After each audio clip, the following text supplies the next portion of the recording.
आज हम नया लेसन पढ़ेंगे। Lesson number 4, the Narmada, the lifeline of Madhya Pradesh. Name some rivers in Madhya Pradesh.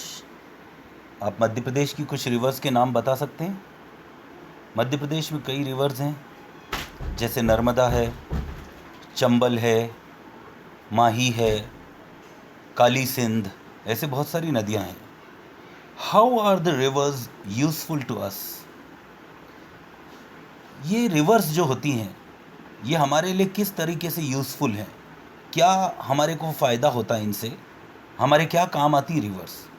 Which is the biggest river in the state? और हमारे मध्य प्रदेश की सबसे बड़ी नदी कौन सी है? द नर्मदा।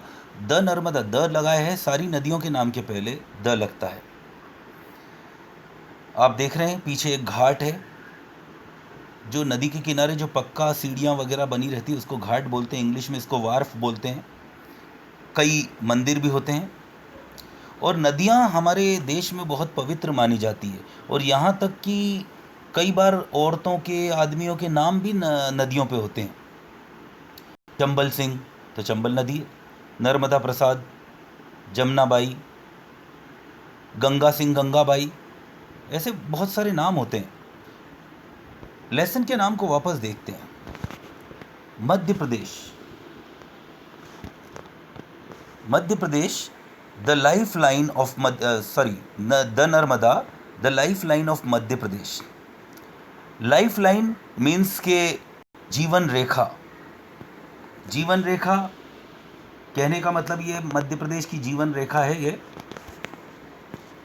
और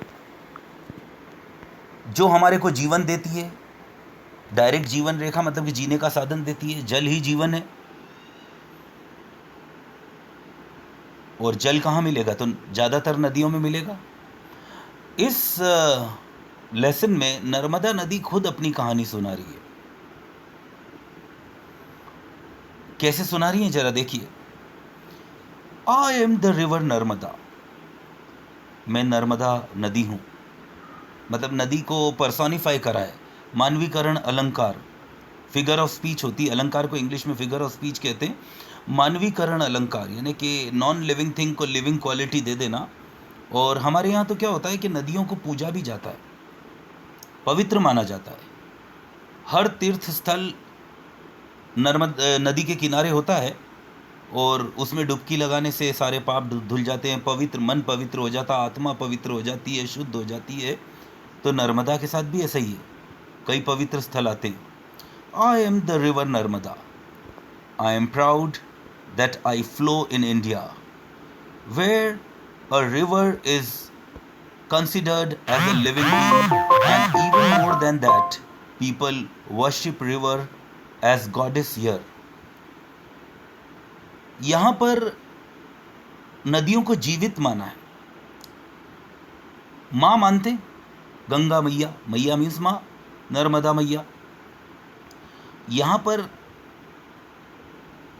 नदियों को सजीव तो माना है, इंसान मानते हैं। और सबसे बड़ी बात तो देवी देवताओं की तरह पूजा होती है नदियों की हमारे यहाँ।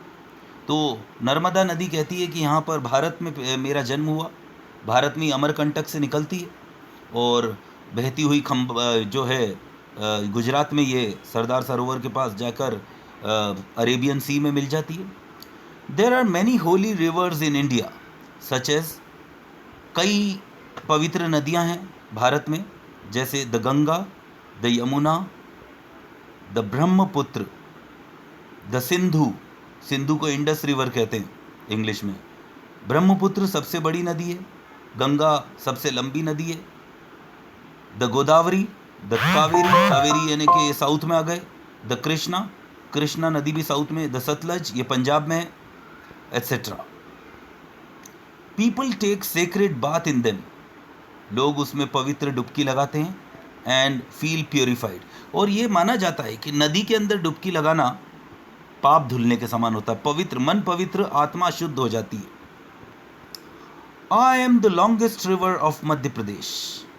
नर्मदा बोलती है कि सबसे लंबी नदी मध्य प्रदेश की मैं ही हूँ। लंबी भी है, बड़ी भी है। सबसे बड़ी नदी इंडिया की द ब्रह्मपुत्र है। द ब्रह्मपुत्र मीन्स के बड़ी कैसे है, चौड़ी ज़्यादा है, गहरी ज़्यादा है। और longest river, the longest river of India is the Ganga. English में उसको द गैंजेस बोलते हैं। तो गंगा नदी लॉन्गेस्ट है, यानी कि किलोमीटर माइल में अगर नापेंगे तो वो सबसे लंबी होगी इंडिया की। लेकिन मध्य प्रदेश में नर्मदा जो रिवर है वही लॉन्गेस्ट है और वही बिगेस्ट है। वर्ल्ड की सबसे लॉन्गेस्ट रिवर है द नाइल, इजिप्ट में है, लेकिन सबसे बड़ी नहीं है। The biggest river of the world is Mississippi, Missouri. तो नर्मदा तो दोनों चीज़ें लेके चलती है मध्य प्रदेश में।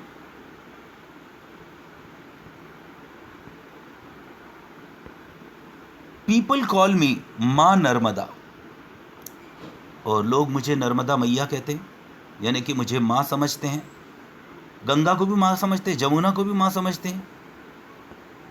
आई too look after them like a mother. और जब हम किसी को माँ बोलते हैं तो एक माँ का प्रेम बढ़ जाता है, मातृत्व आ जाता है, मदरली फीलिंग आ जाती है। तो नर्मदा नदी कहती है कि मैं भी इन बच्चों का माँ के समान ख्याल रखती हूँ। I have abundant water through out the year.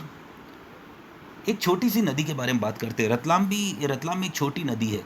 छोटी नदी को हम ब्रुक कहते हैं। ब्रुक मीन्स के छोटी सी नदी होती है। हमारे यहाँ झामड़ रिवर है, इट्स अ ब्रुक, ज़्यादा बड़ी नहीं है। नेपाल एक देश भी है, लेकिन हमारे रतलाम में एक गांव भी है। झामड़ के पीछे एक गांव है, उस छोटा सा गांव है, नेपाल वहाँ से निकलती है और रतलाम ज़िले में ही माही नदी में मिल जाती है। लेकिन पवित्र जगह तो हनुमान मंदिर है झामड़ पाटली में, दरगाह है, श्राइन है। यही नदी बहती हुई ईसरथुनी में आती है, तो ईसरथुनी में भी एक हनुमान मंदिर है। आगे जाके मेवासा नामली के पास वहाँ जाती है तो वहाँ पर एक बहुत बड़ा माता का मंदिर है। तो नदियाँ तो पवित्रता की निशानी है। और लेकिन हमारी झामड़ नदी में गर्मियों के मौसम में पानी नहीं रहता है, ऐसा लगता है कोई सड़क उखड़ी हुई है, मतलब पानी वानी तो कई दूर दूर तक नहीं रहता है। लेकिन नर्मदा कहती है कि उसमें पूरे साल पानी रहता है। I irrigate the major part of the state. और इतना पानी रहता है कि हमारे स्टेट का जो पूरा भाग है, मेजर पार्ट है, उसको इरीगेट करती। इरीगेट यानी कि ये रहा इरीगेट मतलब कि सिंचाई। तो पूरे प्रदेश के लिए जो खेती के लिए, सिंचाई के लिए जो पानी होता है वो नर्मदा नदी से मिलता है हमको। और यहाँ तक कि इंदौर शहर, वहाँ पर नर्मदा नदी बहुत दूर है, लेकिन पीने का पानी जो आता है वहाँ पे नर्मदा नदी से आता है। अभी थोड़े दिन पहले मैंने सुना था, कुछ साल पहले सुना था कि उज्जैन में शिप्रा नदी में पानी कम हो गया, नर्मदा को मिला है उसमें। तो कितनी बड़ी बात है कि एक नदी दूसरी नदी को जीवन देती है। तो इंसानों को तो जीवन दे रही है, ये दूसरी नदियों के लिए भी जीवन दाता है, जीवन दायिनी है। तो हम मान के चलें कि हमारे लिए सौभाग्य कि हम उस प्रदेश में रहते हैं जिसमें कि नर्मदा जैसी नदी बहती है। बाकी हम नेक्स्ट एपिसोड में इसको पढ़ेंगे।